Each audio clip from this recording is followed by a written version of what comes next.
Well, greetings and salutations, everybody. Welcome to the best damn movie-related show on the planet Earth, the John Campea Show podcast, coming to you from right here in our quaint little studio. I'm, of course, your host, John Campea. I'm joined in studio today by Ray Ora. What's up, everyone? Jonathan Voico's here. Good morning. Chris Carr is going to be here. Yes. Yeah. Yes. Yeah. So she texted us, so she ran into some traffic getting here. Don't worry, Chris Carr will be here in just a little bit. But until then, the most important thing, of course, is that you guys are here. Thank you so much for being here, making our little show a part of your day. And here's how today's show is going to go. We're going to start off by talking about a few topics we got lined up for you guys. And then in the second part of the show, we're going to take your live comments and questions and topics. If you guys have a thought, theory, opinion, or topic that you'd like us to discuss, as long as we deem it appropriate to be discussed on the show, go ahead and throw it on into our tip link at www.streamelements.com/JohnCampea/tip. And here's the good news about this tip link. It's good 24 hours a day, 7 days a week. So if you're not watching live and we can't get in a question before the end of the show, maybe you're listening to our podcast on Spotify, Apple Podcasts, or your favorite podcasting app of choice. Maybe you're watching the show a little bit later in the day. You can still send in a comment, question, or topic for us to discuss. Just use that tip link and fire it on in, and we'll just get around to answering it on the next episode. Okay, guys, before we dive into the topics here, I wanted to share with you this because so many of you guys contributed to this. Last night was our delivery day that Ann and I delivered the gifts and presents to our adoptive family this year. Over 120 or 130 gifts that you guys contributed to and purchased and bought. You know, every year we do this adopt a family where a city agency matches us with a family in need this Christmas that may not be able to provide their family and their kids with a Christmas. And so they match them up with us. And then what we do is we get together with you guys, we create a big Amazon wish list, and we totally overwhelm them and give them a Christmas that they truly deserve. This year we had a mom and her 3 kids. And, you know, the mom's industry changed. She lost her job. She's moved back in with her mother and father. So mom has moved back in with grandma and grandpa with the 3 kids. And we didn't know, normally every year we make a video of delivery day. I'm just over it because like, every year that we do that video that I try to share with you guys, I get flooded with criticism saying, oh, you're just doing that to get notoriety or whatever. So I decided, fuck it, we're just not going to do that this year. So we didn't shoot a video this year. But I did want to tell you about it. When we got there, we just unloaded the presents. And it took Ann and I like 6 or 7 trips, even with huge bags full of gifts and all that kind of stuff, to get to the house. And immediately, the mom, seeing that her kids were getting presents, and I'm going to hold it together, started bawling her eyes out. And then grandma and grandpa, seeing their daughter crying because their grandkids are getting presents, they start crying. So I become a complete mess and I have to step outside. And then I bring in the box and said, listen, the one thing we didn't get wrapped was the one iPad. And I handed her an iPad and the mom an iPad, and she just about broke down. She's like, what? Am I on TV? Like, who are you guys? And all this kind of stuff. I said, there's actually more for your other kids too. And then, so she started bawling again. And then we told you guys that her kids, she instilled in her children a love to read. So you guys bought $500 in Barnes & Noble gift cards. So I said, you know, you told us that you and your kids love reading. Here's $500 in Barnes & Noble gift cards.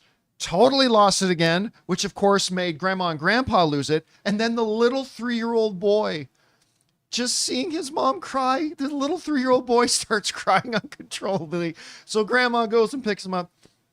And then, of course, you know, there's maybe things that we didn't get. So you guys also got them $1,000 in Amazon gift cards. So then I handed her the box. I said, this is $1,000 in Amazon gift cards. She loses it again. Grandma and grandpa start losing it again.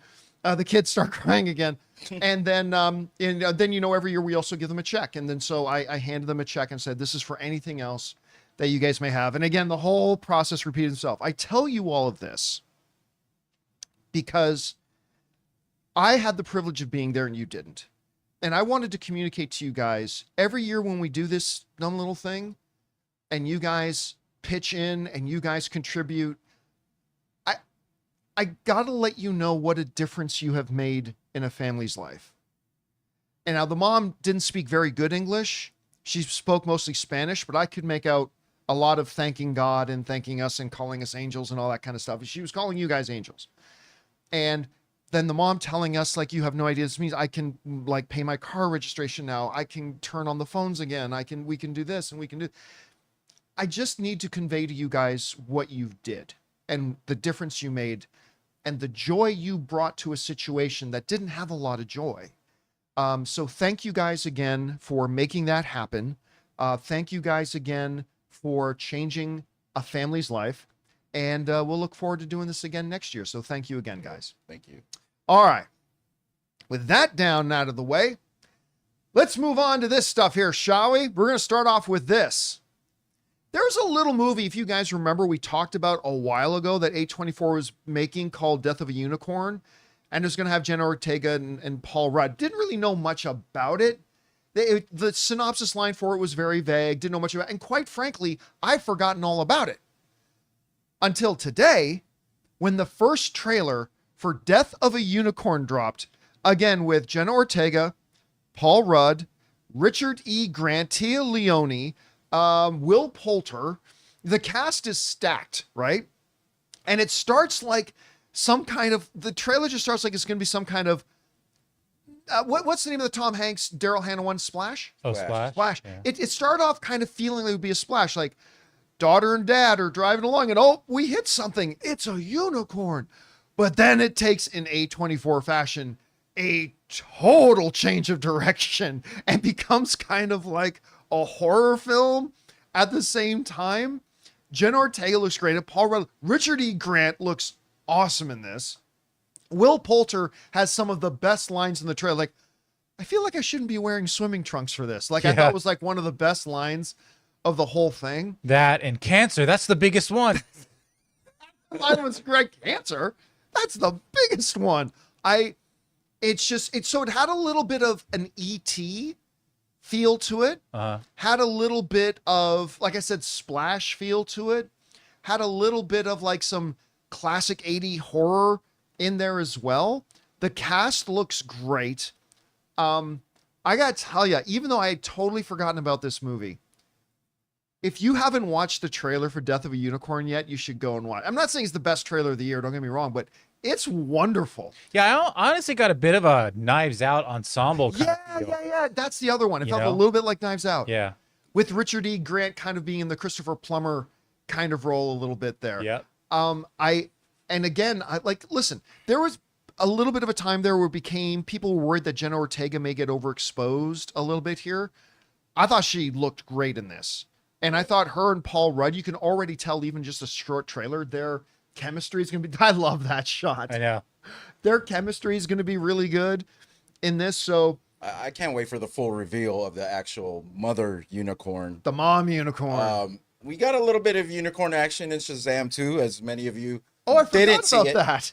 As many of you didn't see it. Yeah, nobody went to go see that. And I'm of trying course, to- that caused unicorn fatigue. I'm trying to look up the release date for this, and hopefully we get a duration thing. Oh, But- you know what? I never even looked up the release date. It just says expected 2025 so far. Okay, so it's coming soon. But anyway, guys, if you have not seen the trailer for Death of a Unicorn, as soon as this show's over today, go check it out. I thought it looked really great. And you know what? Here's the other thing. Even though it's about unicorns, it felt kind of normal for an A24 film. Like Right. normally an A24 trailer comes out and it's like so twisty and whatever. This seems like a little more normal. More tame. For a 24 A24 film. Unlike the one with Jack Quaid, and she's like burning her hand. Oh God, by the way, that's another one I'm looking forward to. And I also like how the trailer just got straight to the point. They hit a unicorn. Yep, right away, mom, dad, or daughter and dad talking, and boom, what was that? And that's great. And of Anyway, course- okay. guys, whatever you think, jump down to the comment section below and let us know your thoughts. All right, guys, that down. Let's stay on the topic of new trailers, shall we, and talk about this. Yes. Now, the first little teaser for Electric State came out a while ago. And of course, the big headline about this movie is that it's literally the Avengers, Infinity War, and Endgame team. It's Marcus and McFeely writing and Joe and Anthony Russo directing. It's literally that team making it. It's called Electric State. I thought the teaser looked pretty interesting. Well, the full trailer for it has dropped today, giving us a little bit more information, a little bit more context of it. Apparently, very Terminator-ish, very Matrix-ish, very a lot of other things. At some point, the machines rose up against humanity. Only these machines look a lot cuter. A lot more cute, a lot more cuddly. Except for when a giant foot was coming down and crushing a bunch of people. And so Millie Bobby Brown has a brother that she thought was lost or dead, and now she finds out he's still alive. Chris Pratt plays a guy who fought in the Robot Wars, and he says he decides he's going to help her out to go and find her brother, which is very nice. Is it just me, or is every time he talks in the trailer, he sounds like Burt Macklin? He does. He sounds like he's sort of, I'll help you find your brother. Burt Macklin, FBI. But also like a couple of other like major names. You got the Tooch in there. Yeah, the Tooch. Stanley Tucci's in there. The Tooch. Yeah. You had Ki-Hu Kwan. Ki-Hu Kwan, although he didn't pop up in this trailer. Not in this trailer. I didn't see him in this trailer. Yeah. So that was fine too. But I mean, the cast looks great. Oh God, why am I freezing out his name? Giancarlo Esposito. Giancarlo Esposito. By the way, Chris Carr's here. Hi. Hi. Oh my gosh, there were so many accidents. Not caused by me. Giancarlo Esposito's in it. So the cast is wonderful. I honestly am not feeling it though. What? Really? Yeah. That's. Ugh. Now listen, Dude, I think it looks so good. if I had to Yeah. put $10 as to whether I think this movie will be good or not, Okay. it's Marcus and McFeely and Joe and Anthony Russo. Yeah. I would bet the movie's going to be good. For Okay, sure. that's where my money will be. Trailer's a trailer. The movie's the movie. Again, to me, it's just another Terminator Matrix story with only this time a girl's going to try to go find her brother. But it's heartfelt. Sure. But it's hard. I didn't feel like it had much. The trailer. I didn't feel like the trailer had much heart. I It's- fully believe the movie will. I just Okay. the trailer didn't. It's get too much. Terminator meets Mac and Me. Oh. Well done. I have to say, I've stopped fighting because I realized the war against the bots was wrong. Yeah. Okay, but Chris, you did have a chance to see the trailer. Yeah. What did you think about it? I like it. I mean, it's not much different than some of the first stuff we've seen from it. There's a few other things. There's more of the war footage and Chris Pratt talking about how he blinks. What a distinction. But this is the thing that I think makes it for me is Stanley Tucci is in it. And Stanley Tucci has been very vocal about, I don't ever need to act in anything ever again if I don't want to. Yeah, he's very rich. He's so rich, and he has his travel paid to show. travel, He's got yeah. his Italian food show. That's Yeah. all he needs. I watch him making Negronis on Instagram all the time. And Listening- that's the only content he needs to make. Listening to him overpronounce Italian words is just wonderful. And for some reason, it's very different than Giada De Laurentiis doing it. Yes. When she's like, when you make the spaghetti, Yeah. I'm like, get out of here. When he's like, the very key ingredient here is lemon from Positano. You're like, yeah, that seems, Yeah, that that's the seems tracks. right. But I love him, and I feel like this will be good. The thing about it being like similar to other movies and everything, I mean, that's everything since the dawn of time, right? Every romantic comedy is Much Ado About Nothing. Every Cape and Cowl movie is some other Cape and Cowl movie, you got know? the But it's golden about finding its touch. own thing. And So I I'm love the pumped. way this looks. It reminds me of like a little bit of District 9. Like a little bit of like, Yeah, Yeah, it a does. little You bit. know that's a good comparison. And I just love robots. Anytime you throw a robot in a movie, I'm gonna be excited for it. Oh, man. I thought this trailer was great. It was way better than the first one. Hopefully this is another Netflix rare hit. We'll see. I hope Who so. knows? Yeah, that's the other thing that just gives me a little bit of pause is that it is a direct to Netflix. And again, 99% of direct to Netflix movies absolutely are dog shit. But every once in a while, you get those 1% that are actually pretty damn good. And again, with Marcus and McFeely writing it, Joe and Anthony Russo directing it, there's a lot going for it. Millie Bobby Brown, who's kind of making her career now on Netflix, and Chris Pratt and the other cast. We'll see. Again, I would put money on it being good. I just got to admit, for me, the trailer didn't move the needle much. But for the other people in the room, it did. And maybe it did for you. Guys, question is for you. What do you think about this new trailer for Electric State? It is the team that brought us Avengers Infinity War and Endgame. Are you looking forward to it? Did you love the trailer? Maybe it didn't quite move the needle like it didn't for me. Whatever you guys think, jump down to the comment section below and let us know your thoughts. All right, guys. With that down, let's go on and talk about this. You guys remember a couple weeks ago, Denzel Washington kind of accidentally let it slip out of the bag, which he has since publicly apologized for. That he's listing off all these movies he's looking at doing before he retires, and he's going to retire. And in that list, he said, "Oh, and then Coogler's writing a role for me in Black Panther 3." Which, look, there's a lot of people out there who believe that at some point we would get a Black Panther 3. But this Denzel Washington saying it was the first time it's ever been like publicly said out there that Marvel may be looking at actually doing a Black Panther 3. Now, was that just some casual conversation over coffee and it didn't really mean anything? Well, apparently it did, because now all the Marvel executives have confirmed they're working on Black Panther 3. This comes to us from Screen Rant. As confirmed by Deadline, longtime Marvel Studio executive Nate Moore, who's been around there since like 2010, will part ways with Marvel after Captain America Brave New World's release in 2025.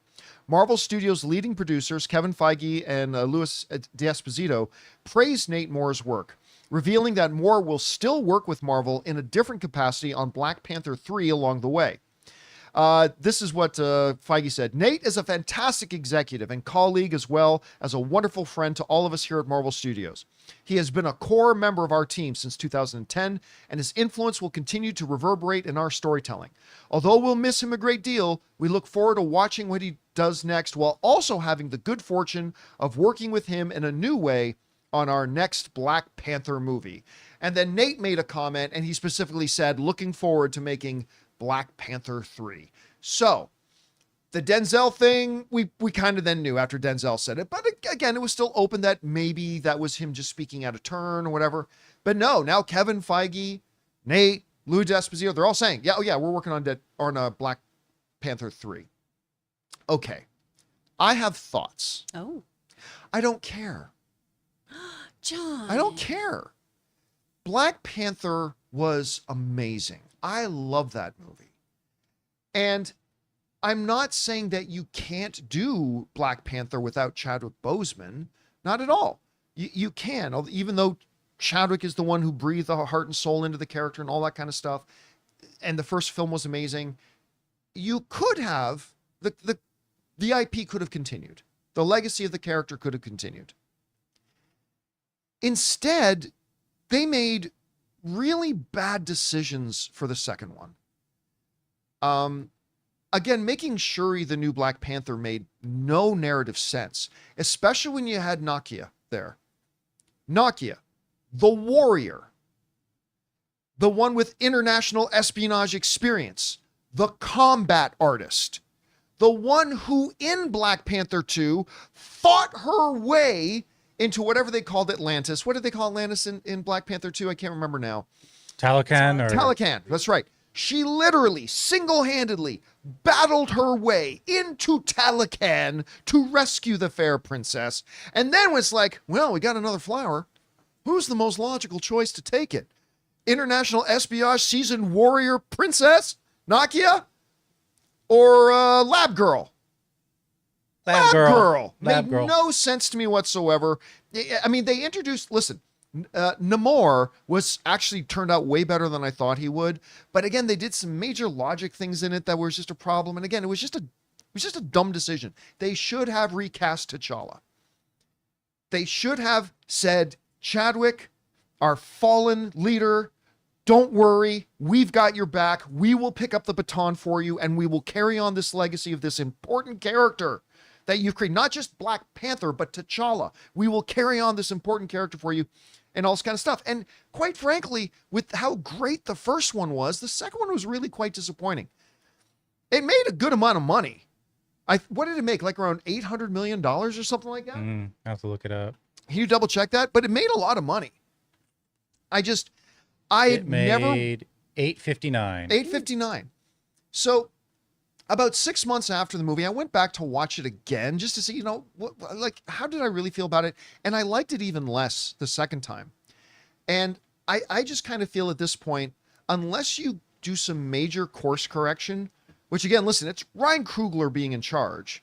I mean, I've got all the faith in the world in Ryan Coogler, even though, however I feel about the second film. So I believe he's capable of doing it. But for right now, I just have to admit, I just can't feel any excitement about a Black Panther just because I just felt they dropped the ball in the second one so badly. I don't know, Chris, we've now got Marvel executives confirming Black Panther 3. What are your thoughts on that? For me, it's not that I don't care. But what about the other movies that are supposed to come out? Give me those ones. What's happening with Blade? Oh, come on. No, truly, I do want to know about that. I want to know about what's happening with Shang-Chi. I want to know about these other films that were supposed to come out prior to this one.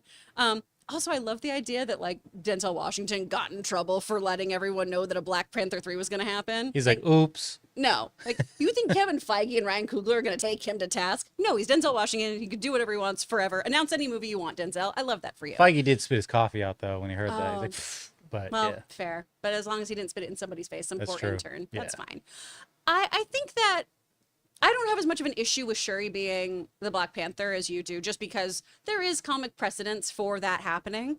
I understand that there were many other options that made a lot of sense and made more narrative sense for this context, but it was one of those things of, I don't think anyone would have been happy with any choice ultimately. Not every person, at least, right? You couldn't appeal to everybody's personal wants and needs for that next movie, and you can't. Yeah, never can. And ultimately, yeah, they probably should have recast.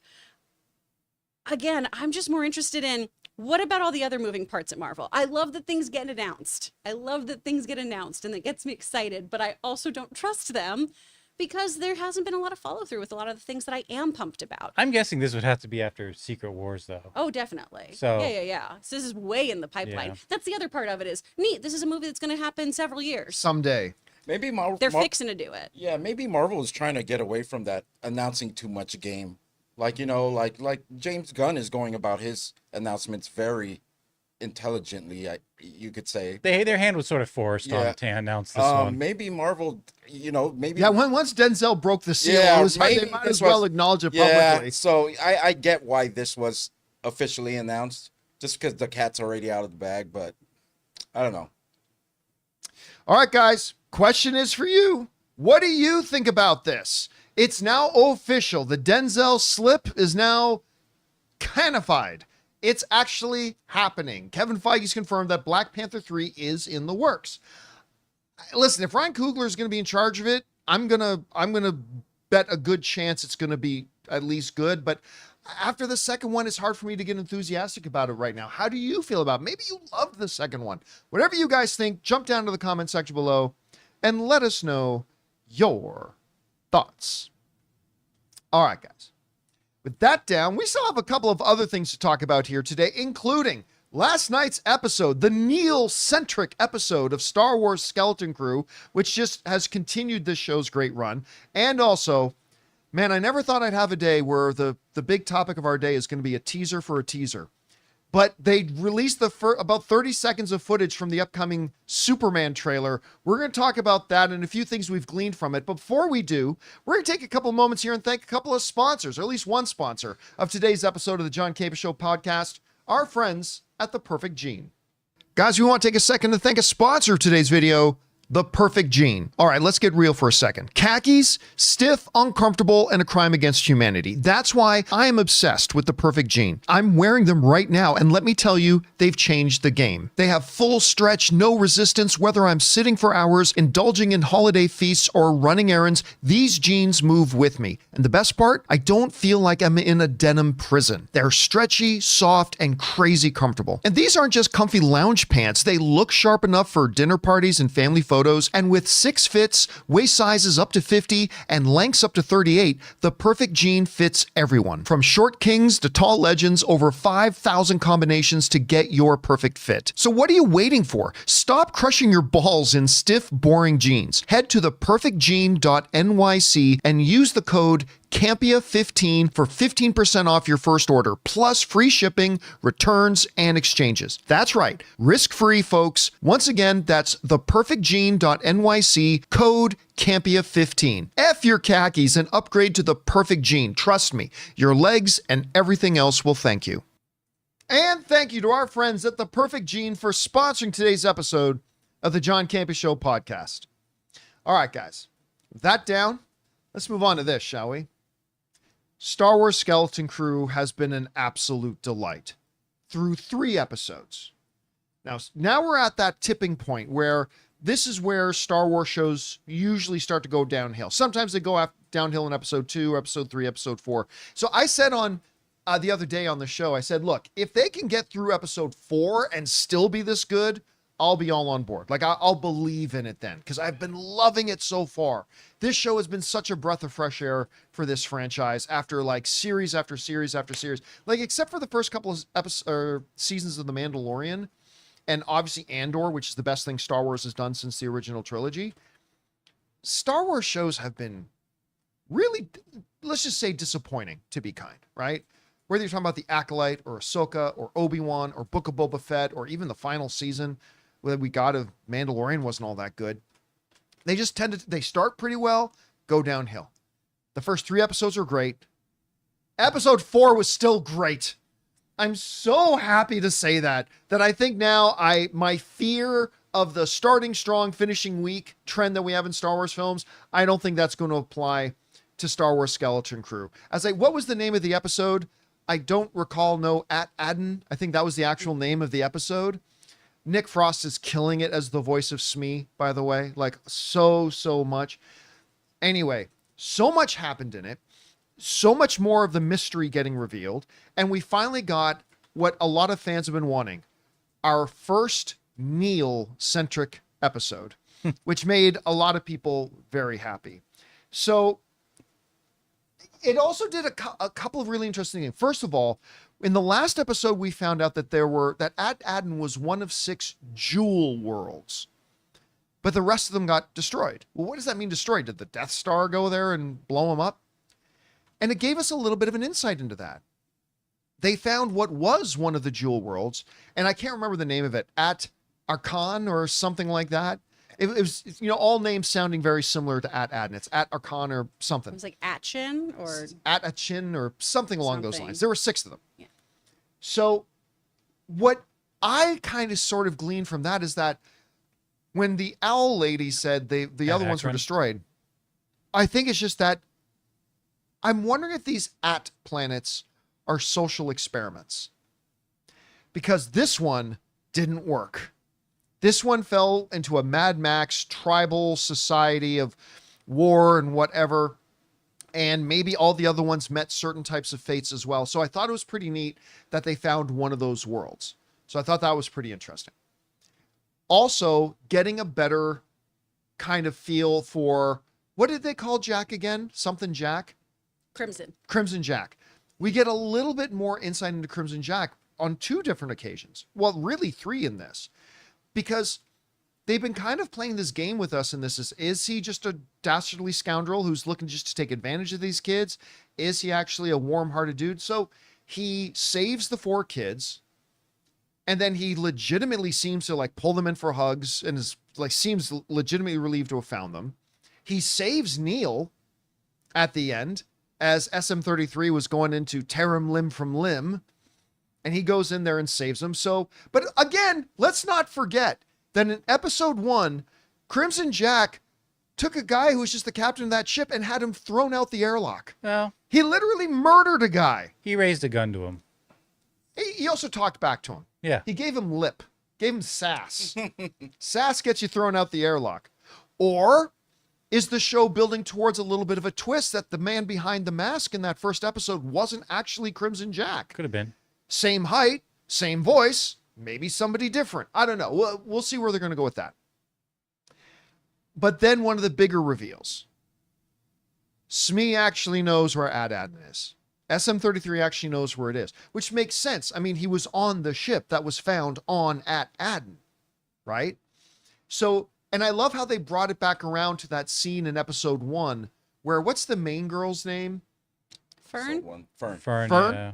When she tricked her own like maid droid, Right. she goes, that's what the former captain did to SM-33. Mm-hmm. And they find out he does know where Adden is, but he's supposed to kill anybody that asks about it. And so like all of that brought in. And then who was SM-33's former captain? And is that captain still out there? Did that ship crash 150 years ago? There are skeletons on it. But maybe that was like 30 years ago. And maybe that part, I don't know. Whatever. Neil was adorable. The lines were great. I love Jude Law in this episode. This show continues to hum on all engines. I love this show so far, and I love last night's episode. Anyway, Chris, you and I clearly haven't had a chance to talk about this because you just got here. What did you think about last night's episode of Skeleton Crew? I loved it, and I was so nervous the whole time that something was going to happen to sweet baby Neil, where I just kept holding Logan's hand. I was like, they're going to shoot him right in the trunk. They're going to just murder. They're going to murder my baby, and I can't have that. And I'm so glad that's not what happened. I loved this episode. Yes. Yeah, they're gonna baby Grogu him. I love this episode. I love no reason to do parkour, girl. Yeah, right. I'm just going to walk away now, but I have to do a double flip off this rock first. Which it was one of those things where at first I was like, that's ridiculous. And then what would be the coolest thing for kids who have never had like actual fights or combat around them have like their dream girl do? Of, yeah, I'm going to just do like parkour because I can. I'm going to be a real badass every 5 seconds for no reason and slide around. I thought there were some really great fun moments in here. I really, really love too just Neil's whole arc too of like a very different but sweet version of, kindness not being weakness. Yeah. I really, really love that. And I loved how just his whole monologue of, I am scared, but I'm not saying this because I'm scared. I'm trying to be brave, but I'm not feeling brave. It was just so perfect. And it's done in such an actual way that kids would talk to each other that I always like. I hate when we watch shows that have kids or teens and you can tell like some 60-year-old wrote this. Yeah. And it feels like Steve Buscemi sliding up on a skateboard in 30 Rock.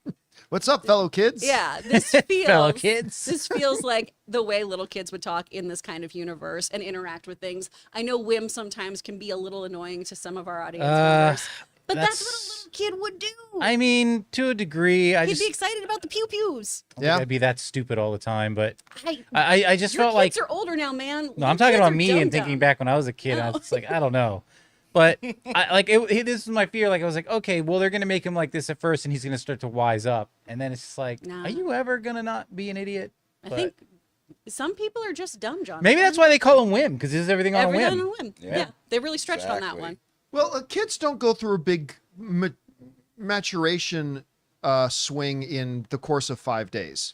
Yeah. So I mean, but if you hit a red button and you go to light speed, maybe don't freaking hit a red button again. That would never stop a kid that age, man. Come on. That would stop me. I'd crap my pants if I went to light speed. I'd be like, and every button now. Speaking of Wim, though, that there's a really nice moment when he goes up to Fern and because she's like, I don't know what to do, and he's like, you got us this far, and what do we do next? And you can do anything. You're amazing, and I just love that. I thought that was great, and again, I love the way you put that, Chris, because a lot of time that kids' dialogue feels like it's written by a 40 or 50-year-old adult writing kids' dialogue, and this felt a lot more organic, and it felt a lot more natural. So now we've got what? This is a 10-episode season, right? 8. Is it 8? Is it 8 or is it? Oh no. I thought it was okay. So it's 8. Oh, that's right. I was happy it was 6. So we're halfway through now. Mm-hmm. We're halfway through the show. So let me just go around. Do we got any theories about what Adden actually is? I mean, I'm starting to think maybe it was like a social experiment. I liked that idea. Because going back to kind of the great work stuff that fleshed out the High Republic things, it's all been kind of this weird mirror to real life colonization. And I'm wondering if that's part of it, of exploring how can we make certain worlds and have those worlds be compliant. Right. Sounds a little bit like Serenity. A little bit, yeah. That's really what this planet felt like, was just, which ones are the brown coats? But yeah, I like the idea of a social experiment. What do you guys think? I agree. That's what you think it is? Social experiment? Yep. Yeah, at first I thought it was going to be some deeper mystery about the Jedi, but it's like they've never hid half the temples that we've seen. I mean, why would these temples be any different? That's true. So yeah, I don't think it's. Yeah, I think it's something to do with the Old Republic, and it's sort of like a Fallout kind of experiment, where like the different Fallout shelters were, you know. I wonder too if we're about to get a big reveal in the, what's the title of the person? The supervisor. Whoever, because Fern's mom is not the supervisor. So like some people are thinking that Fern's mom, no, she's not. And so clearly the supervisor is the one person who's in the know, because the supervisor on this planet knew of all the other planets. Yeah. Right. So the supervisor is the one in the know. And I think we're going to get some kind of big reveal with the supervisor at the end on Aden. I think we're going to find out who this pirate is. I mean, there's a lot of interesting things coming. Anyway, guys, question is for you. What did you think of episode 4 of Star Wars Skeleton Crew? I am loving this show. I haven't been able to say that about a Star Wars show since Andor. So it feels pretty good to say it again. What have you guys thought about? Do you have theories about where it might be going? Whatever you guys think, jump down to the comment section below and let us know your thoughts. All right, guys. With that down, let's move on to this. Of course, the other day, the first official poster for Superman came out, and then we found out that the first trailer was going to drop tomorrow, Thursday. Then today, they dropped a trailer for a trailer. Can't believe I'm saying that. I hate the fact that we live in a world where we get trailers for trailers, but here we are. We got a trailer to the trailer. A 30-second trailer for a trailer for the new Superman film. And the trailer for the trailer is pretty awesome. It's pretty awesome. Let me read first what Deadline had to say. They said this: the official Superman teaser trailer will be released tomorrow, December 19th, but Warner Brothers and James Gunn are giving us a glimpse of what's to come with some of the first footage of Emmy winner Rachel Brosnahan as Lois Lane. In the short teaser, we see Brosnan's Lois Lane staring at what appears to be a live feed inside the Daily Planet newsroom. She's surrounded by other Daily Planet journos, Jimmy Olsen, Steve Lombard, Kat Grant, and Tom Troop. So, the thing, first of all, I love this shot. And that is as on the nose of a Jimmy Olsen as you can possibly get. Yeah. With that shot. I think, again, Emmy winner Rachel Brosnahan from The Marvelous Mrs. Maisel. I think I've loved her casting from day one that they said she was going to be in this. I'm looking forward to actually maybe hearing some dialogue from her. But again, going into tomorrow's trailer, I want to remind everybody, don't forget, this is still the first trailer. First trailers are not meant to give us much, right? First trailers are just meant to give you a feel. This is the feel of the film. This is the tone, a bit of the DNA. You're not going to get much exposition. You're not going to get story plot points. You're not going to get any of that kind of stuff. It's just going to be more or less of, this is the feel of the film. So I don't know if we're going to actually hear her speak or not. I kind of hope we do, because Lois Lane. So I'm looking forward to that. One of the other things that I gleaned from this that I really liked, especially if you juxtapose it against Zack Snyder's DC verse, color. There was actually color. Now, I say this as a fan of Zack Snyder's DC movies, particularly Man of Steel. You guys know how I feel about Man of Steel. I got Henry standing right over here. But, I mean, it was kind of refreshing very quickly, even just when you see the denizens of Metropolis coming out and looking up into the sky, you see rich, vibrant color. And that right away makes this kind of stand out. Not better or worse, just stand apart from what we had gotten in the previous iteration of the DC universe and stuff like that. But here's the part that I love the most. It communicated a sense of wonder. And that simply, honestly, has not really been a part of Marvel or DC a lot. You go back to the original Christopher Reeve film. Again, Man of Steel is my favorite Superman movie, but you go back to the original Christopher Reeve films, and even to a degree, the Brandon Routh Superman Returns films, they really leaned into, especially the Reeves one, the wonder of it. That look up in the sky. It's a bird. It's a plane. No, it's Superman. As people coming, now I personally think some of those shots as people are running out looking at the sky, I think there's actually something horrible in the sky. Yeah, because he's established as Superman already. Yeah, but I do think there's, but even then, you know, somebody said in our live chat before the show started, you know, this is a world where there's already superheroes. Why would they care if Superman's flying across the sky? Okay.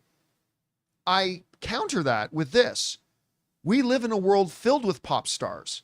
But guess what'll happen if somebody runs into the mall and says, Taylor Swift is downstairs? Yeah. Well, we live in a world full of pop stars. Yes, but if somebody goes in the upper floor of the mall and says, Taylor Swift is down on floor 1, there's everybody in that mall is going to rush down there to get a peek, right?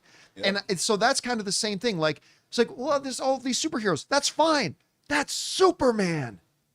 That's Superman. Well, even off of like stardom, like I was thinking like, we live in a world full of fighter jets, but if an F-18 flies over, we're all running outside to look up in the sky and take a look, right? Yeah. And that aside, even just this little 30-second thing from the music, which, by the way, did you catch those overtones of the John Williams? Dun, dun, dun, dun. It was really cool. Again, I think this new Superman needs to have his own theme, but I really do like hearing interweaving, and I hope we also get some interweaving of Hans Zimmer's in there a little bit too. Ooh, that'd be fun. I hope we do. That would be great. But anyway, the music was inspiring, but just that shot of the like Cape from behind, the people looking up, looking to the sky, even in that quick 30 seconds, just a sense of wonder, which again, with all the Marvel movies that I love and so many of the DC movies that I really liked, neither of them have really captured that. And if James Gunn can capture that with Superman, I think that'll be a huge check. I think that'll be a huge check on the scorecard for them. So again, it's just a little short thing we got, but the color, the wonder, I liked what I saw. Maybe the full trailer won't do it for me. We'll find out. But I kind of like what I saw so far. Anyway, Chris, what did you glean from these, like, even just this 30 seconds we got? Can I tell you my silly favorite thing about this trailer? Yes, absolutely. Seeing Beck Bennett as Steve Lombardi. I'm so excited for him to play that himbo.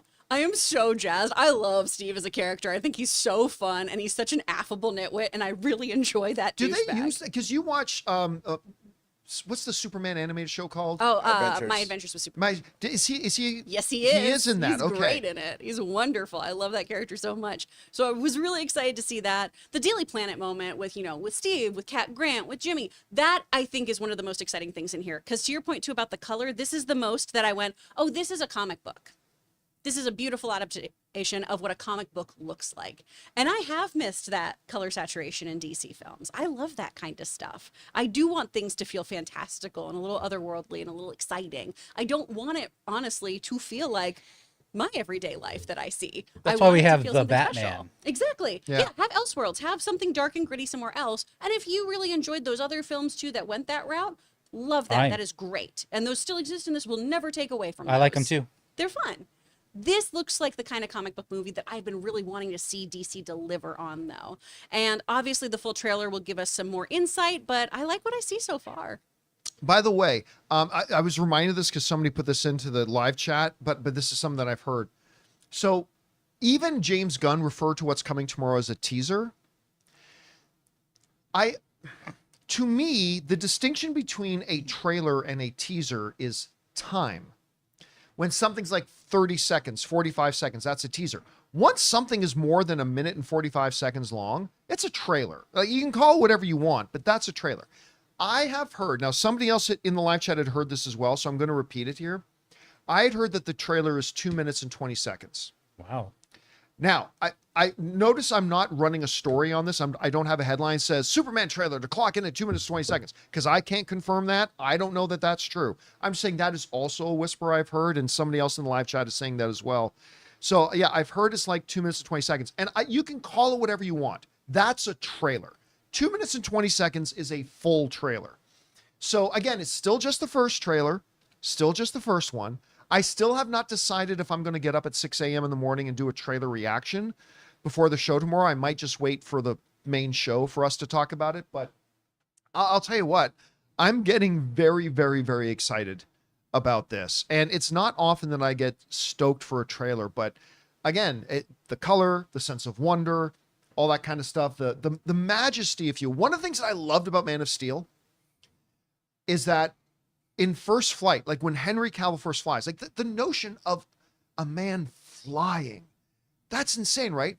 but it's become such a common thing in comic book movies. In Man of Steel, when Superman flew, it was majestic, right? And I like that they kind of gave that feel in this Superman as well. Capture that not just the wonder, but the majesticness of like the man taking to the skies. I'm so excited for this. I like what I've seen so far. We'll see. We'll see if the full trailer delivers. But so far, the little taste we got of a trailer for a trailer is saying a lot to me. Anyway, guys, question is for you. What did you think to this teaser to the teaser? God, I don't like that trend. I really don't, but it was for the new Superman. Did you like what you saw so far? Were you able to pick out a little few things? Like we're picking out the color richness, the awe and stuff like that. Maybe you picked out some other things as well. Whatever you guys think, jump down to the comment section below and let us know your thoughts. All right, guys. With that down, it's time for us to go on to the most important part of our show here, which is, of course, taking your thoughts, theories, and opinions on the things that we just talked about, or maybe some other topics you want to bring up. But before we do, we're going to take another quick second here and thank another sponsor of today's episode, our friends at BetterHelp.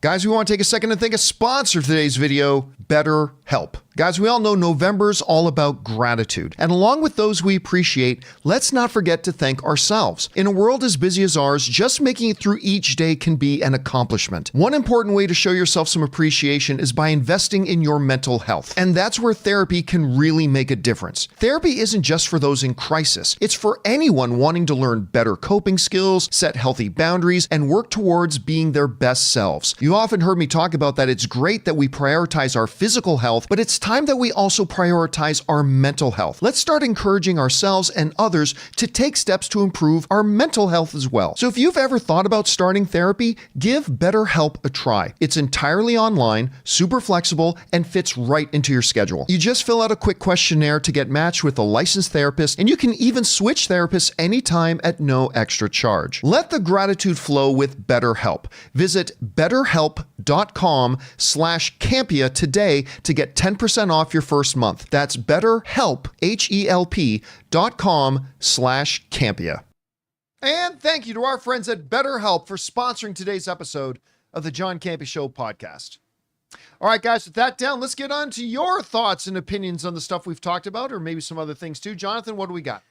First up, we got Christian, who says, oh no, sorry, we read that yesterday. Forbidden says, I agree about the red trunks as well, but the more I thought about it in context, maybe Superman is trying to fit in, no pun intended, seriously, into this already established superhero world. I don't care. The red trunks are dumb. I've never liked the wearing the red underwear over top of the pants. I've always thought it looked dumb.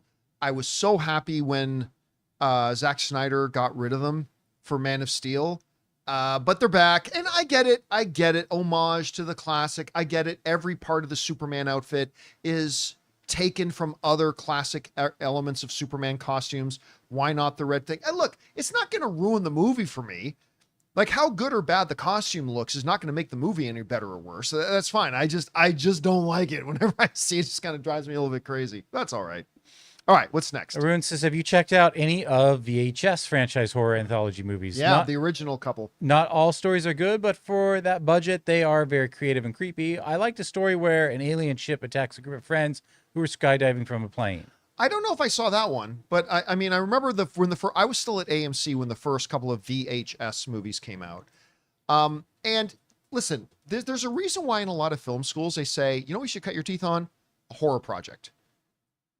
Again, it's not, their horror movies are easy to make, very hard to make really good.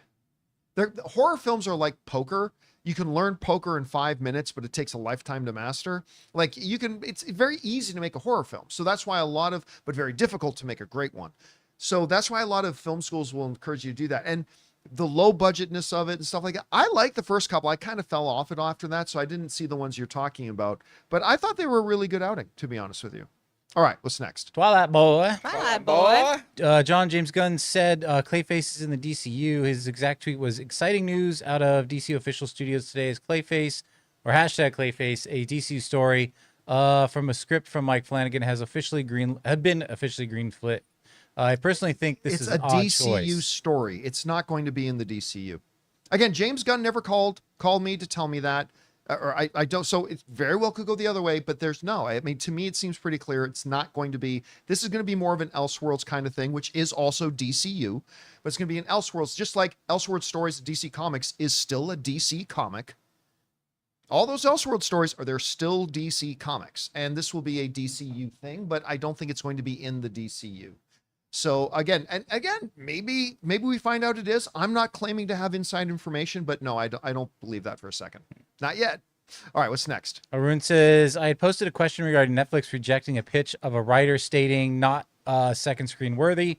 What Netflix meant was the show won't grab people's attention if they're scrolling on a phone while watching it on TV. I guess it's a viewing habit change. Yeah. I mean, I agree with that. Listen, part of that, the scroll culture of entertainment viewing. I mean, obviously, you know about scroll culture with TikTok and things and Instagram reels and all that kind of stuff. But scroll culture with just things like even with Netflix is a big real thing. A lot of people browse Netflix on their phones and stuff like that, which again is something that's very different from even just 15 years ago. So yeah, I could totally see why they would say that. Good point. All right, what's next? Stephen C. with the two-parter. Hello, John. I asked you yesterday about the Corn Sweat Trunks quote. You hadn't read it yet, so here it is.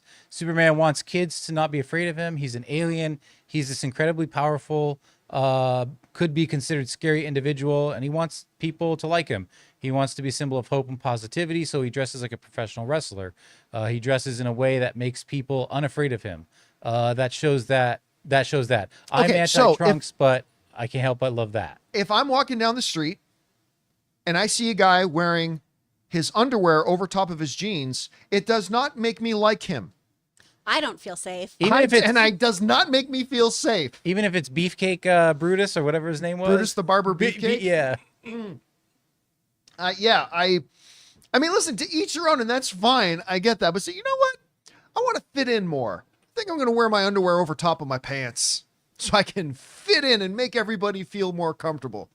Yeah, I don't buy that logic, but listen, they're there. Look, do I like the red trunks? No. Is it important? No. Who's going to tell Superman what to wear? And I am definitely not going to tell Superman what to wear. Yeah.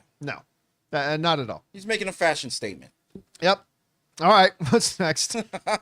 Shane Akers with the two-parter says, hey, crew, got back from our first trip to Canada last week, Vancouver to be specific. Nice. And got to check that off our bucket list. Fortunately, on the flight home, both my love and I came down with the worst case of the flu you'd ever see. Oh, no. Flash forward to a week to now, and we're finally starting to get better. I just wanted to thank you all for helping me get through it, as you always do. Keep being the warm, comforting spot on the internet that you are. Oh, thank you so much. And I'm glad you're feeling better, man. There is nothing worse than like getting debilitatingly sick. You know what? Especially like when you know you just have like a flu and you know you're going to get over it, but it still just completely debilitates you. Like it's awful. It's terrible. Anyway, I'm glad you guys are feeling better. And listen, when you think about airplanes, you're in this sealed Petri dish. One person sneezes at the back of the cabin, you all got it. It's just one of the reasons I don't like to fly. But anyway, I'm glad you guys are starting to feel better, and thanks for the kind words, man. We appreciate it. All right, what's next? Your name says yay or nay after watching episode 4 of Skeleton Crew. Yay. Absolute yay. Yeah, again, somebody asked us yesterday, Chris, if episode 4 is good, are you then going to finally stop worrying about the starting strong, then going to hell after that? Oh, no, I'm going to live in fear to the finale. Oh, really? Yeah. I now feel confident. I do. I feel really confident in the show now. I've been tricked before. Yeah. I don't trust or love anyone. Except Neil. That doesn't mean I think they'll about Neil. necessarily stick the landing. Yeah. But I mean, the Star Wars pattern has been first 1 or 2 episodes promising, and then immediately start, oh no, this show isn't good. I feel like we've seen enough of the show now that while they may or may not stick the landing per se, I've seen enough of this show now to know the first 1 or 2 episode didn't hide the true nature of the show. Okay, that's This fair. is a good show. I feel confident it will continue to be that. I don't want to get Moon Knighted. That's true. Yeah, Moon Knight was on the It was Disney so side. great, You're right. and then it went, wait, what? That's it? Huh? That's what I don't want. Yep. Yeah, that's a good example. All right, what's next? Garden Variety says, John, listening to you talk about the Star Wars prequels and the subjectivity of art while fighting off the pain in saying it, and knowing your degree in theology, the quote of Roger Williams, founder of American Baptists after being forced from Massachusetts and also founding Rhode Island. He had the greatest quote in theology when confronted with opposing religious views and allowing them in Rhode Island, establishing separation of church and state. He said, you have the right to be wrong. That is a great quote, by the way. You have the right to be wrong. But that's the great thing about movies is that, you know, if there's a movie and you like it, you're neither right to like it nor wrong to like it. Art hits us all in different ways. Like, it's like a joke in a movie happens and it makes you, you don't choose to laugh. A good joke in a movie happens and it makes you laugh. But it didn't make the guy beside you laugh. Was he wrong not to laugh? Well, how can he be wrong? The joke didn't hit him in the proper way to elicit that response. Were you wrong to laugh? Well, who's to say that? The joke hit you in such a way that it created that reaction from you. It's subjective. And yes, I think the Star Wars prequels are utter garbage.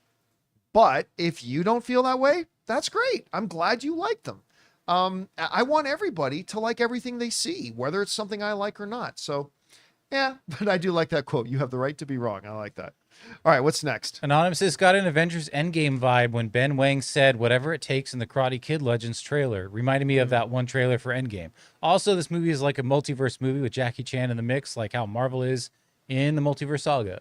Well, it's going to be really interesting to see how they tie this thing. Like, is he Mr. Lee from the Jaden Smith? I think he is. I think so. Yeah. So, I mean, it's not really multiverse. It's like just saying they all just kind of shared the same universe. Again, I watched that Karate Kid Legends trailer again, and I liked it even more the next couple of times I watched it, to be honest with you. I think the martial arts in it look great. And again, and I know I'm not a Cobra Kai fan. I'm not trying to trash. I'm just saying, when I look at the martial arts in this trailer, and then I go and I see Ann watching a scene from Karate Kid or from Cobra Kai. Cobra Kai just looks so clunky and looks like all their fights are in slow motion. It got better. You only watched like the first season. The high school fight was pretty good. I don't know. Ann had it on. But this was different. This was a different level. Like this trailer. Well, of course. This is also Kung Fu. Yeah. But I mean, the speed of it too. It looks so good. I can't wait. All right, what's next? Murray Reich says, I watched the series finale of What We Do in the Shadows, and it was very emotional. I couldn't believe the show ended after 6 seasons. I can watch these characters forever. So much laughter. The original movie was good, but the show is even better. I'm on season 1. When they announced during a show of it, I thought, oh, come on. This is, even though it was still Taika Waititi producing it, it's just going to feel like a cheap knockoff of the movie. Yeah. I agree. I think the show has been even better than the movie. Yeah. Now, I haven't watched the final episode yet. I'm 1 episode behind on that, and I'm 1 episode behind on Shrinking. So there's my TV watching for tonight. But I just can't believe how good What We Do in the Shadows has been. It's Guillermo and the vampires. It's just so good, and it breaks my heart that it's ending. It really does. I'm gonna miss it. I really, really am. All right, what's next? Yasmar says, with all the calls for Kathleen Kennedy to be fired for her missteps, why does it seem like Amy Pascal has so much job security after assaulting our eyeballs with the SPUMC? Does the division not care as long as MCU and Venom kept them profitable? Amy Pascal is not the head of Sony. Amy Pascal is her own production company and is a producer. And lest we forget, she's also a producer on Spider-Man No Way Home, Spider-Man Far From Home, Spider-Man Homecoming. She's also one of the main producers on Spider-Man Into the Spider-Verse and Spider-Man Across the Spider-Verse. So she is, she stepped down and stopped being the head of that Sony division a long time ago. She's actually not there anymore. She now has her own independent shingle and is the lead producer. And they have her as a producer on things. So, she's got a couple of big swings and misses, but she's also brokered several major important deals for the franchise, and she's delivered some really, really big hits. They've made a lot more money with her than without her. So there's that. All right, what's next? Nengang says, while promoting for Sonic 3, Keanu Reeves was asked if there would be a John Wick 5. He answered, I don't think my knees could do another John Wick. My heart wants to, but I don't know if my knees can. Do you guys think we'll see a John Wick 5? Yes. The studio's already pretty much confirmed they're going to do it. I mean, they have, them, the director, all that kind of stuff. They've already pretty much acknowledged they're doing it. Keanu's going to do another one. Because remember, in that same interview, he also said, but never say never. They're going to do it. He's 100% going to do it. They will. Did you see part of press for Sonic? Someone was like, hey, Ben, so you got to work with Keanu Reeves. What would you want to do in a John Wick movie if you got to be one of John Wick's foes? What would you be? Ben Schwartz? Yeah. He was like, I'd be a flight of stairs. That'd be the one thing that can take him out. A flight of stairs. Great. God, how good was that scene? With the Daft Punk that whole stairs. So Harder, good. Better, Faster, I think, was playing or something like It that. was forever. I know. I felt so bad for him. All right, what's next? Declan Seinfeld says, as a resident of Brisbane, Australia, home of Bluey, it physically hurt me to hear John suggest a Kevin Hart recasting.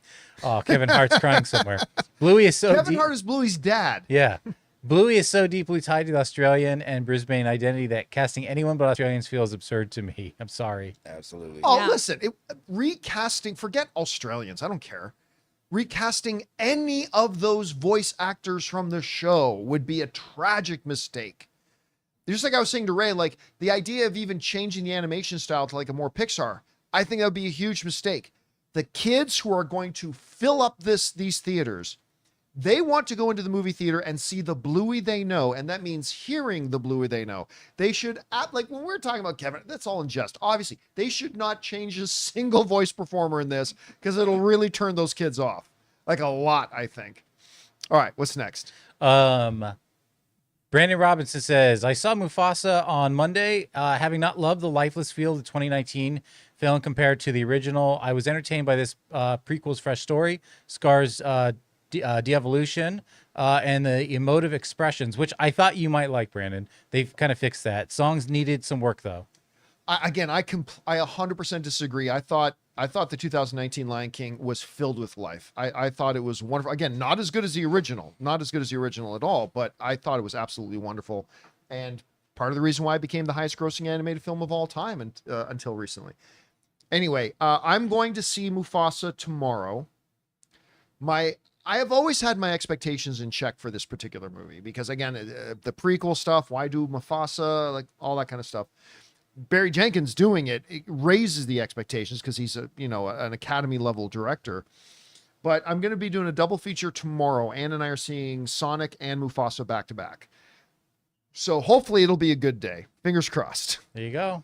All right, what's next? Brandon's back, says, I saw Sonic 3 on Tuesday. I loved 1 and liked 2 a lot, but sadly this wasn't it. Aw. Shadow was overshadowed by Robotnik's, whose inclusion I resented it slogged the entire middle act. However, action had a good anime feel and PG humor was on point. So right now, I'll see if I can bring this over to our NDI here. Right now, here it is. Sonic the Hedgehog. They haven't given it its score yet, which I think that'll probably come out. I'm going to refresh. It could come out any minute, the score. But as I go to the reviews, positive. Okay, so there's 1 negative, positive, positive, positive, positive, positive, 2 negative, positive, positive, positive, positive, positive, 3, 4 negative, positive, positive, positive, positive. So about 4 out of 35 or 40. This is probably right now sitting at about an 85 to 89%. Something like that. So again, listen, I loved the first 2. Absolutely love them. I'm so excited for Sonic 3. And here's hope. I'm also very, I'm okay to, in principle, if the Robotniks overshadow Shadow, because the Robotniks they've been part of this franchise this whole time. Like, Shadow's just a new character they're bringing in. I don't know that the new character should overshadow Robotnik, to be honest with you. But we'll see. We'll see once I see it for myself, and hopefully it'll give me as much joy as the other ones did. Yeah. All right, what's next? Brandon's back, says, last one. Given the success of Interstellar's re-release, this gives me the undeniable certainty that Universal will someday go to their war chest and bring Oppenheimer into the billion-dollar club. Only $25 million away, but not necessarily anytime soon. They absolutely will bring it back. Will they? On an anniversary, 10 years from now? Is Oppenheimer going to have the same... I don't know that... Listen, I love Oppenheimer. It's great. I love it. Don't misinterpret me. But does it have the same place that Interstellar did with a lot of people? I don't know Maybe. that you can just take any movie that won Best Picture and then 10 years later have a re-release and have it make $25 million in a re. I don't think Oppenheimer's that kind of film. Do you? One qualifier though, if Universal decides in 10 years to re-release Barbie, it would be perfect to do Barbenheimer again on the. Oh God, that'd be fun. That's good. I think you just cracked the code. I actually think you just they'd have to work with Warner Brothers to do that, but I think you just cracked the code. I think that is the way you do it. Actually, I stand corrected. All right, what's next? Dildar the Glorious. The Glorious. I cannot wait for the Superman trailer tomorrow. Been getting choked up when hearing a bit of Gunn's theme, and the original definitely gonna be a blubbering baby when I see the trailer. I don't know. Again, I'm trying not to get too hyped up. It is just a trailer. I mean, let's keep that in context and let's keep that in mind. It is still just a trailer, but it does carry that extra weight. It's our first real look. Like, all due respect to Creature Commandos, but it's our first real look at this new DCU, and I am pretty stoked about it. So I'm trying to keep that expectation in check a little bit. We'll see. All right, what's next? Rock Soldier says, "Hey, John and crew, I'm wondering if you caught that Superman theme in the Look Up Instagram poster. Is the John Williams theme just hummed and slowed down? Hope you all have a Merry Christmas." Not throughout the whole thing, but you definitely do pick up those notes, especially later on. Bum, bum, bum, bum, bum. Like, so they absolutely work that into it a little bit. And I look forward to that being a part of it. And again, like I said a little bit earlier in the show, I really hope they work in a little bit of Hans Zimmer's in there as well. I think that would be great. All right, what's next? The Borb says, "Hey crew, you don't have to cancel Hulu, Disney, Max to sign up for the bundle.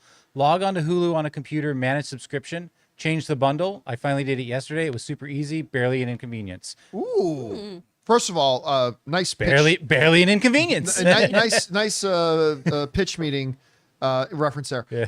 That's good to know. I am actually going to look into doing that because I keep putting it off. Yeah. Have you done that? Have you bundled them up yet? Because apparently you can save like a ton of money. But I haven't either. I just haven't gotten around to it. I don't do that. I mean, I want Hulu and Disney, but what else do I get? ESPN? Forget now. Shit. Your favorite. I have also- Hulu and Disney bundled. Here's Those the reason I'm really quite excited about now is because I can't remember if you were here that day or not, but YouTube TV, which is how I get most of my regular television, through YouTube TV, they just upped their price again because it was $35 a month when I first signed up. Now it's $83 a month. Yeah, I got an email for that sweet deal. I was like, get the out of here. Yeah. So they now have a part of their deal. I'm in a mood. Traffic changed me. I know. The Disney Hulu bundle thing is now it includes, there is a version of the bundle that includes Hulu Live TV, which is their version of YouTube TV. Okay. And it ends up being Disney Plus ad free. They also have ones with ads, but I mean the bundle with Disney Plus ad free, Hulu ad free, ESPN Plus with ads, and Hulu Live TV for $10 more than what just YouTube TV is. Oh. And I'm like, okay, now we're talking about that's going to save me somewhere between 15 and 20 bucks a month. If Hulu TV would just make a deal and give the Dodgers more money and they had Sportsnet LA, I would do that in a heartbeat. But YouTube TV has it, and then obviously DirecTV, my cable has it, but oh well. All right, what's next? Joel Acevedo says, "I like the colors of the Superman movie. Looks colorful and comic booky. The flight looks good. Also, did you notice Rhino's legs in the Kraven movie? Basically a bodybuilder who skipped legs every week. They thought no one would notice. Have a good day." So he's top heavy. You know what? I never noticed. That looks so funny. And here's what's more important. I never plan on watching it again to find out. I will never again watch that piece of cinematic shit. Will I ever watch that again?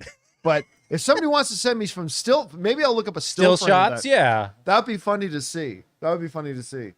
All right, what's next? Joe Adonis says, "Hi, John, Jonathan, Chris, and Ray. I'm really liking Skeleton Crew so far. The mystery of At-Atten still keeps me intrigued. Can't wait for the next one. Little fun fact, Hena, the warrior kid, is also the hippie daughter in Venom 3. Oh, interesting, the one in the car?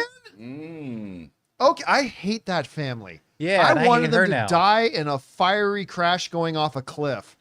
I hated that. I hate anything that had to do with that. But that's her. Well, she might have a future. Because if she's popping up in that, now popping up in Star Wars thing, she could have a future. And come on, everybody, Chris will admit it, when we came over and gave Neil a little kiss on the cheek, everybody's like, ah. Oh, I know Anne was so happy when that happened. The whole time I was yelling, smooch that boy. Yeah. And when it happened. Oh, so happy for everybody. All right, what's next? Anonymous says, John, you once said you would like to produce a movie. Is that still true? Also, would Jonathan and Chris ever like to direct movies, like as a team? Maybe if... We'd be the Daniels. I know. Maybe if one of you won the lottery, you could form your own studio. Jokingly, if you did, what would you call it? Oh, I've always loved the title Wolf and Sparrow, but that goes back to like... What title? Wolf and Sparrow. Ooh. That's nice. That's Productions. a nice title. Yeah. I mean, I have produced, and I will produce again. I just don't have any time. I mean, there's a project, Jonathan, you know what I'm talking about. There was a project that I was set to produce about a year and a half ago, 2 years ago. And then, and I think it may still happen at some point, but one of the principals involved had a major, major tragedy, and it sidelined the whole project. And so that's kind of thing. But you know, once I have more time, like doing this show doesn't really afford me a lot of time to do that, but I am absolutely going to be doing more producing. Probably not any more directing, but I'll definitely be doing more producing once I'm done. And I already have the name of my company. The name of my company is Carson Drive Media. That is the name of the company that technically owns the the channel and our little empire. But Chris, you ever thought about directing? Yeah, well, I got to help with the directing of the Walla Group for True Noir, which comes out in 2 days. Pre-order your stuff now, people. Hear me talking. It's going to be great. I've done a little bit of producing for shorts and things like that. And then in the next year, we've got a lot of stuff coming out, not only from Speak Friend, but we're teaming up with another guy. If anyone watches Cinnamon Toast Ken, I'm really good friends with his editor, Scott. Oh, He's yeah, incredible. yeah. He's the best, Scott O'Neill. He's an absolute champion. And we're trying to work on a lot of stuff because we have an incredible soundstage. I right love by my Cinnamon house. Toast Ken stuff. He's a great editor. He's such a good editor. So funny. Oh my God, he's a genius. And by the way, I mentioned this on the show the other day. I have the first hour and a half of True Noir. I have the first hour and a half of it. I haven't gotten to Chris Carr's part yet. Oh, I'm not. I don't think I show up in Act 1. I'm there for. I'm not there for a bit. Yeah, so I got not the even first like three. Walla or anything in the background. Oh no, you'll hear me in Walla. Oh, okay. Yeah. No, I think Rob told me you show up in Act 4 or 5. One of the later two. on. So I haven't heard your Yeah. part yet, but I'm really liking what I'm hearing. The production value is so good. Yeah. You're gonna have a real weird reaction to my part. Oh, really? Yeah. How? What? Yep. It's gonna Okay. be great. All right. I will keep my ears open for it. You're gonna be like, this is charming, and then there's gonna be a, oh no. She didn't. All right. What's next? Forbidden says, I get what you're saying about Chadwick Boseman, but I think we reached at a point where it makes more sense to focus on a passing of the torch storyline with the son. Makes it more emotionally impactful that way. It absolutely does not. It makes it more dumb. It would have to be such a huge time jump. He was just a little kid. Yeah. No, it's, I mean, look, at this point but this is the comic book movie world. You bring back anybody anytime you want for any reason you want. Look, will they do it? No, they won't. They won't bring back T'Challa. They won't do it. They should, but make no mistake about it, they won't. They've already kind of put their eggs in that basket. They've already kind of chosen their path, and they're not going to go back, even if it's the right thing to do. But they absolutely should have recast T'Challa, and at this point, they've made their decision, and they're not going to. Just now, moving on with the son and stuff like that, it's probably what they were laying the groundwork for, I guess. What are they going to jump forward 20 years? I mean, I don't know. We'll see what the plan is. Again, I have a lot of faith in Ryan Coogler. I mean, Ryan Coogler is one of our great filmmakers today. I have a lot of faith in him, so we'll see where they go with that. All right, what's next? Thanks for your support there, GQ. Dexter says in a two-parter, Timothy Chalamet has become quite a big deal lately. It took me back to the first time I properly saw him. The Dune 1 trailer came out, and I must admit, I thought to myself, Little Women, boy. But my God, I've never been so wrong in my life. Where's part 2? Oh, he bossed the first Dune movie. Then in part 2, when I watched the War Council scene, I was in complete awe. Now with Bob Dylan biopic, it looks like he just keeps getting better. I think I already booked my ticket for Bob Dylan. I think I agree, John. We might be looking at the next all-time great. Like, everybody's laughed at me for the last couple of years when I said it. I still stand by it. Timothy Chalamet is not there yet. I said he's the next Daniel Day-Lewis. He's still really freaking young. He's in his early 30s. He's got another 20, 30 years at this level. It's every time I see him, he's one of the best guys in the world at doing it already. And he's only getting better every movie he's in. You may not particularly like the movies he's in. That's fine. But his performances, like right from the first time I saw him in Call Me By Your Name, I'm like, this kid's got it. And then he did that movie with Steve Carell, Sweet Boy, Dear Boy, Fuck Boy. What's his name? What's the name of that movie he did with Steve Carell? Boy, I'm glad I didn't spit my water out just now. Beautiful Boy. Beautiful Boy. That's the name of it. And people are in line. He's not even early 30s. People are saying he's like 28, 29 years old. He's just getting better and better and better. Then he showed he could do musicals. Then he showed he could do serious. And now he's, and everybody keeps laughing. That's okay. I keep getting proved right. Just wait till he shows he can put weight on. He is truly one of the greats already, and his powers are only increasing. His powers are only increasing. And now he's going to get nominated for another Academy Award for this Bob Dylan movie that everybody's raving about. I can't wait to see it. So he's going to be the next one. He's the next one. Again, I'm not saying he's the best actor in the world today, but he is going to be the best actor in the world. Maybe within the next 5-6 years, because again, he just keeps getting better. All right, what's next? We got Anonymous, who says, with regards to yesterday, even if you never go to Italy, you should get a dual passport. Everyone should, even if you have grandparents from another country. When the UK left the EU, I was lucky because although I was born in England, my parents are from Ireland.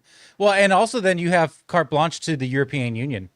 If you get your citizenship to Italy, you can go wherever you want.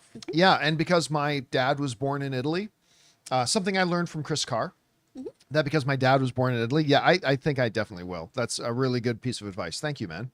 All right, what's next? We got Jerry, who says, hi, John and crew. The thing that leaves me a bit estranged by this DCU is that they are doing a series of the Green Lantern. That should be a class of character, and movies of class C or even D characters such as Clayface or Sergeant Rock. What do you think? I think you're applying the approach that other people have taken with the approach that they're going to take here. I don't think that James Gunn is necessarily going to follow the same roadmap that others have. Because, yeah, traditionally, going the television route is your route for your B or C class characters. When you look at the casting and you look at the people involved, and then you look at Penguin. Penguin is going to be a major Emmy contender. Penguin is going to be nominated for Best Drama of the Year at the Emmys. It's going to be nominated for the highest award there is in television. James Gunn is bringing prestige to taking your comic book universe and doing it on a streaming service. It's never been that way before, really. That's what they're going for. And so his main model is going to be more like Penguin than it is Marvel, say, doing Ms. Marvel, right? Which I loved, I loved Ms. Marvel, but still, Ms. Marvel, C-level character, shift her off there, don't treat it as importantly as your movies. It looks like James Gunn's plan is to treat the stuff on the television screen as importantly as he does movies. Listen, James Gunn, better than anybody, still understands the distinction between the movie screen and the TV screen. 100% he does. But it doesn't look like he's going to give 1 ounce less of effort, resources, or energy to that stuff. So don't think of Moon Knight and Ms. Marvel as your comparables to them doing Green Lantern on HBO. Think of the Penguin and what that show did as being the comparable, hopefully, to what they're going to do with Green Lanterns on there. How do you feel about that, Chris? The whole idea that this Lanterns is going to be on HBO. Do you think that lessens the overall appeal of it? How do you see it? Oh, it just makes it better. Oh my gosh. Because it's not TV, it's HBO. They make the best things. Give me that True Detective Lanterns Exactly. vibe. Yeah. I mean, this is all I really want is superheroes solving murders and things. I want them to solve crime. I love it. Yeah, I'm really looking forward to seeing what they're going to do there. And again, hey, maybe it does turn out that it's B-level effort. Maybe it is. But coming off the Penguin, I think we're seeing that is what their model is going to be for their HBO shows. Yeah. Not Marvel's approach, which is just above CW. Let's just create some content and put it on Disney Plus. Yeah. That doesn't seem to be James Gunn and Peter Safran's philosophy. At least if Penguin is any indication. We'll see how that turns out. All right, what's next? Regal Naughty Lister says Gunn released a video on Twitter announcing the teaser trailer and explaining that what the movie's about. In the background, the theme was playing. It's a full-on John Williams tribute. Sounds just like Williams. And that's the way to go. No Zimmer, please. Oh, you are naughty. Fuck you. I say that as a film-loving brother, by the way. Fuck you. No, Zimmer's, yeah, you got to put in the Zimmer stuff. Zimmer's is amazing. What are you going to do when you're not saving the world? I'm not going to say is on par with John Williams' theme. I'm not going to say that, but it's in that same sphere. Like that music gets me pumped and so inspirational and think, yeah, they got to work that in there too. 100% they do. All right, what's next? Anonymous says, you always talk about your unholy trinity of bad movies, but if you were to have a Mount Rushmore of bad movies, which movie would you most likely take that fourth spot? Well, yeah, so like I say, the unholy trinity to me, and it's been this way for a long time, the unholy trinity of the three absolute worst wide-released Hollywood cinematic produced films are, in no particular order, Catwoman, Highlander 2, and Battlefield Earth are the three absolute worst wide-released Hollywood major studio produced films ever made. Like somebody like Spidey 83 saying, The Room was not a wide-released Hollywood-produced film, okay? I understand there's probably small indies out there that are worse. I'm just saying, that's my unholy trinity. If there were to be a fourth, man. I don't know. Don't even say it. Oh, no. I don't like Terminal. But Terminal's not one of the worst films ever made. I think that Spielberg. Everyone. Yeah. Spielberg's Bad Day at the Office, but it's not one of the worst films ever made. I'll take it. I don't like somebody saying like Carl in live chat saying Cats. Cats is really bad. One of the top 4 in the history of Hollywood produced cinema. No, I mean, it's horrendously bad, but I don't. I'd have to think about that. You got one, right? I got one for sure. Of more recent films, Strangers Chapter 1 would be on there.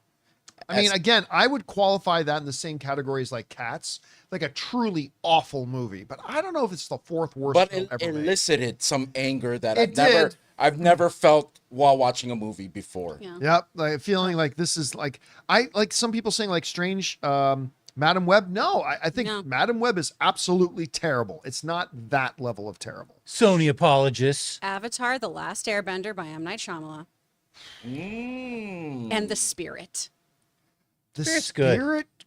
Hits him with a toilet bowl. I don't agree with the Avatar: The Last Airbender, the M. Night Shyamalan one. It's so bad. I agree. It is so bad, but it had something. There had some redeemable things in it that keep it from being like the fourth worst film. I'd have to think about it. I'd really have to think about it. So Terminal and Avatar, huh? Good. Dragon Ball Evolution. That's another horrible one. That's Thanks, another Mario. bad one. That's another really bad one. All right, what's next? Forbidden says, is Karate Kid Legends an MMA movie? Keep in mind Kung Fu is Chinese, karate is Japanese. Well, they explain that in the story setup, though. But no, unless you're going to have wrestling and jujitsu, I won't call it MMA. I mean, yes, in a way it's mixed, but it's not. Unless you have like grappling, which I don't think this movie's going to have, it's not MMA. All right, good question, though. All right, what's next? We move on to our members here, Marco says, just finished season 2 of The Diplomat. Great stuff. Reminds me of The West Wing. It builds tension and suspense, just like people walking fast and talking fast. Just added a West Wing alum, the great Allison Janney. I haven't heard of the Is Diplomat. that the one with Felicity? Yes, with Carrie Russell. With Carrie Russell. I have seen a couple of clips of that on YouTube, and they popped up, and there was actually a scene with Carrie Russell and Allison Janney, and I was just like, what is this show? I'm not familiar. Do you watch it? I haven't watched any of it, and I really need to because I've heard great things. Where is it? Is it Netflix. It's a Netflix thing. Haven't checked it out yet, but I really like, I just lost her name again.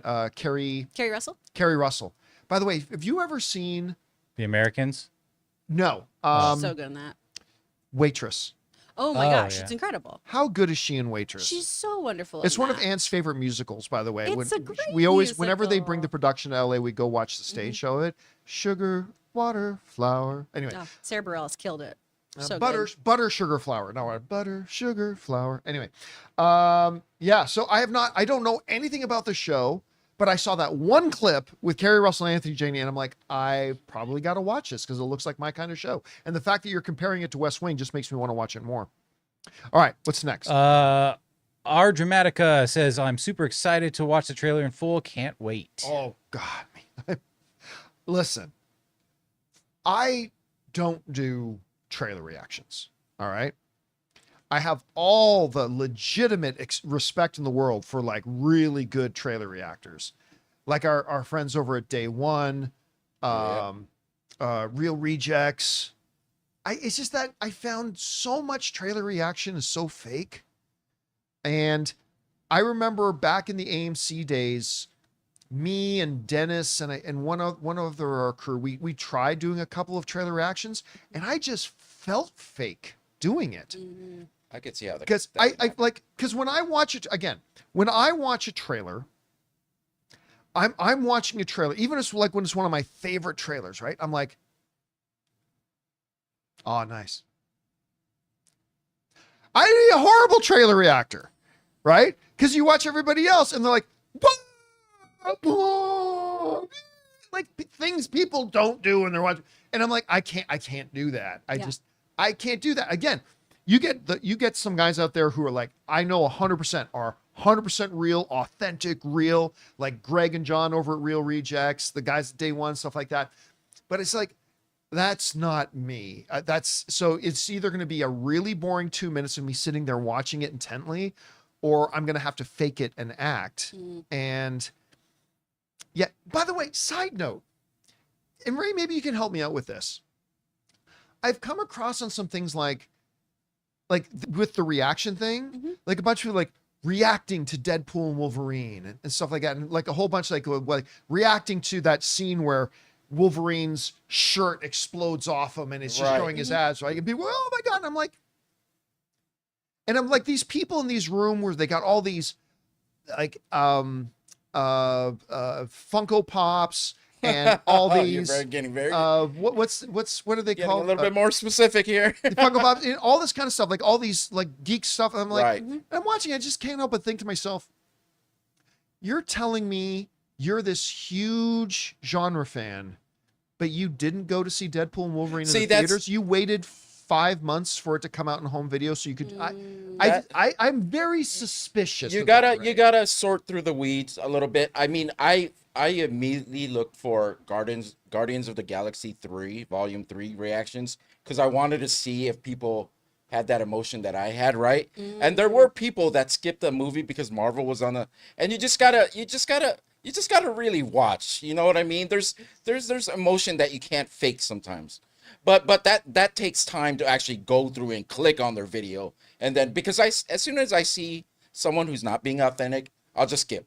I won't even watch the rest. You could kind of tell if you observe people like on YouTube as much as I do, like it's kind of easy to tell. I think a couple of people did fake me, but after a while, I think the real reactors are the ones that commit to the life in a way that like you can tell, like they're not like how John's saying, like you're so deep into the lore, but you don't know about this. But like when you get true reactors and it's like they literally do not go to the movies or anything because it's their business. Yeah.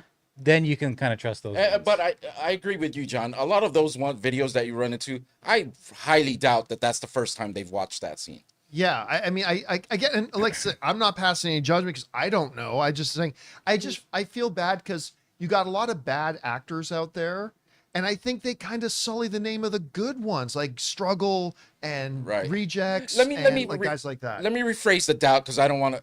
But I would put money that maybe it's not the first time. Yeah, maybe not the first time. Anyway, all right, what's next? We got wrong one. Dylan says, if it doesn't matter how much money Superman makes, then the quality of the movie is what's important.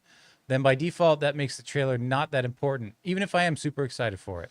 No, it is still super important because remember the whole project here right now, the main mission right now, priority number one for this brand new cinematic universe is rehabilitate the image of DC and getting a public that has abandoned DC on the screen to win them back over and get them on board. A first trailer is a huge tool in that. It's a huge part of that. Remember, the whole purpose of this first Superman movie is just get people excited about DC again. And if you come out of the gate with your first trailer of your first cinematic project and it leaves everybody disliking it, man, you've really hurt yourself. Mm-hmm. You've really hurt yourself. If they can't like something free on YouTube. Yeah. If you can't get people on board with a trailer, then it's going to be next to impossible to get them on board with the movie. Exactly. This whole thing is about establishing trust again. Yes. I know that kind of sounds ridiculous, but really it is, because so many people now, especially with how expensive it is to go to movies, and I know I harp on this all the time, you got to trust that you're going to have a good time potentially at the movie. So we have to make people excited about this. They have to want to go do this. And it has to be people who aren't in our movie bubble. It has to be your average movie-going audience who goes, yeah, I'll give this a shot, because that's where the actual audience numbers lie. Yeah, I like you. It's about rebuilding trust. It's about rebuilding that faith. And you get an opportunity to start that now with the first trailer. Remember, it's not just about getting them on board with the new Superman movie. It's about getting them on board with a new DC. Exactly. And that might equate to a lot of people going to see the movie or not a lot of people going to see the first movie. That's fine. It's about getting a lot of people to go see movie 2, 3, 4, 5, 6, 7. They're not worried about how many millions they make with Superman. They're worried about how many billions they make with the franchise. And the first step in that, like Chris just put, is to get them excited about the new DC. All right, what's next? AV Techman says, hey, John, looks like you were right again. Apparently, Red One had the biggest Amazon Prime debut. Mm-hmm. Big budget films should always have a theatrical release first before being dumped a ton of streaming. It's up now? Yep. Yes. It's up. And it had a massive thing. And I guarantee you, had that movie, even though it struggled at the box office, had that movie just gone straight to Amazon, it would not have had as big numbers. The numbers still would have been big, but they would not have been as big. So even if your main target is to have it as a streaming thing, giving it a full, robust theatrical release first will make your streaming debut even bigger. It's not about choosing one or the other. It's understanding that they both make each other bigger. That's the important thing, and I think Red One kind of proves that. All right, what's next? Culture War Diplomacy says, Henry Cavill has been trying to get 40K off the ground for a while. Down with the Tyrant, Hail Chaos. He is also supposed to be in the new Highlander trilogy, which is more likely to come out first. Highlander. They've already kind of said that. Remember, when they made the announcement the other day about Warhammer 40K now officially in development, remember, they announced it a long time ago, but it wasn't until this past week that they said it's now, the companies actually came out and said it's official. We've got our writer's room together. We are now in full development of the series. Even in that, the executives at Game Workshop said, we are still a number of years away from us seeing any of this on screen. Okay? The executive of the company said, we are still number of years away from ever actually getting something on the screen, even though they're working on it now.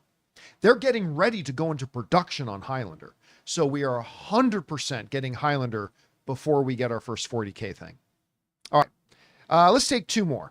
Okay. Amin says, rank these recent Red films. Red One, Red Notice, Red Sparrow. Maybe The Rock needs to stop starring in films with Red in the title. Okay, so keep that up there. So Red One, Red Notice, two of them are The Rock, and Red Sparrow. That's the Jennifer Lawrence one, right? I'll put Red Sparrow number one. Okay. Red Sparrow, number one. I didn't love Red Sparrow. Who was it? It was Uncle Owen from Star Wars. Edgerton. Egerton, that's right. That's the one with that was a movie that had a lot of promise. Wasn't Yeah. that with Jennifer Lawrence? Yeah, Jennifer Lawrence. Yeah, and Edgerton. Had a lot of promise. Ended up being a little bit disappointing, but had a bunch of things going for it. I will put that at number 1. You know what? Whenever you guys bring up Red Sparrow, what I think of, because it was at the same time the Movie Pass debacle. That was one where, remember, they didn't let people into a certain movie and force them into. And you remember the movie? What the other movie was? No, I don't remember what people were trying to watch. It was the Bruce Willis Die Hard remake. Oh yeah. Remake of The one with Bronson. Yeah, the old Charles Bronson one. What was that? Oh, Death Wish. So here's the deal. This was the height of the corruption of the old Movie Pass. Movie Pass was like, they were trying to extort movie theaters and they were trying to extort studios too. Right. So they basically went to the studio doing Red Sparrow saying, hey, maybe you should pay us to feature your movie on Movie Pass's app. Because it would be a shame if our moviegoers couldn't buy tickets through Movie Pass to your movie. So the Bruce Willis film Death Wish did pay. They paid Movie Pass to be featured in the app. And a part of that was that Movie Pass users couldn't get access to Red Sparrow tickets. I remember I found out about it because I literally went to the movie theater, tried to use my Movie Pass to buy my ticket to Red Sparrow, and it wouldn't let me do it. And then I found out that nobody else could either. Right. And then it all came out what was behind it. Horrible. Anyway, so back to the original question. Number 1, the best of the 3 is Red Sparrow. The second best of the 3 would be Red 1. And the worst of them all is Red Notice. Don't forget also, speaking of Bruce Willis, don't forget about the Bruce Willis movie, Red. Retired, I like that Extremely one. Dangerous. You know what? The second one wasn't very good. No, but I like the first one. I love the first one. Yeah, with Helen Mirren. I and was going to say, as a surprise to no one, my husband watches that movie a lot. Oh, what about Turning Red? Love Turning Red? Yeah, we can make a that good would be list. number 1. We can make a good Turning list, Red too. would be. Turning Red Then what would be about? Let's go way back. What about Reds? There you go. No, a little sad. We got but... a little down all the way back. All right, what's next? Okay. Now says, did James Gunn already have a bad day at the office, or is it yet to come? My hopes are high for Superman movie. This trailer is giving me the same stress level like when a team is in the finals. Okay, like if we don't go all the way back to like his trauma days, because that's not Hollywood production stuff.